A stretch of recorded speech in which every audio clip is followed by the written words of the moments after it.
సంకల్ప పత్ర పేరుతో BJP manifesto JP Nadda కేంద్ర మంత్రులతో కలిసి విడుదల చేసిన ప్రధానమంత్రి. యువత ఆకాంక్షలను బీజేపీ సంకల్ప పత్ర ప్రతిబింబిస్తోందన్న ప్రధాని. పేద వర్గాలపై ప్రధానంగా దృష్టి సారించామన్న మోదీ.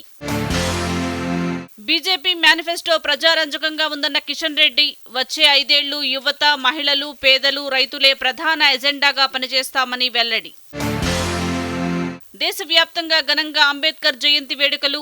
రాజ్యాంగ నిర్మాతకు నివాళులు అర్పించిన రాష్ట్రపతి, ఉపరాష్ట్రపతి, ప్రధాని. దేశ ఆర్థిక అభివృద్ధిలో అంబేద్కర్ కీలక పాత్ర పోషించారన్న హైకోర్టు ప్రధాన న్యాయమూర్తి.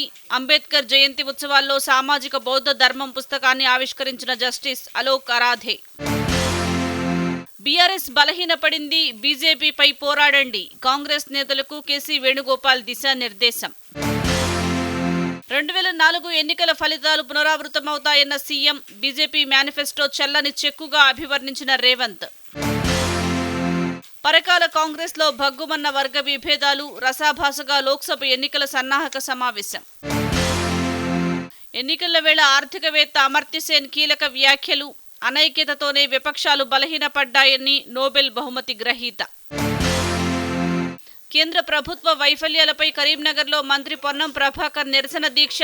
విభజన హామీలు అమలు ఏమైందని ప్రశ్నించిన మంత్రి. సీట్ల కేటాయింపులో కాంగ్రెస్ మాదిగలకు అన్యాయం చేసిందన్న మందకృష్ణ. బీజేపీకి ఓటు వేసి గెలిపించాలని పిలుపు. హైదరాబాద్లో నేటి నుంచి యూనివర్సిటీ వైస్ ఛాన్సలర్ల జాతీయ సదస్సు. ఉన్నత విద్యలో సాధించిన ప్రగతి, భవిష్యత్తులో సాధించాల్సిన అభివృద్ధిపై చర్చ.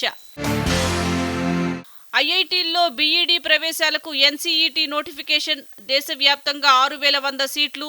జూన్ 12న ఎంట్రన్స్ టెస్ట్.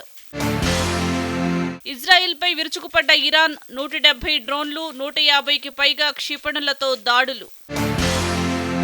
రాష్ట్రంలో మండుతున్న ఎండలు. 7 జిల్లాల్లో 42 డిగ్రీలు దాటిన ఉష్ణోగ్రతలు.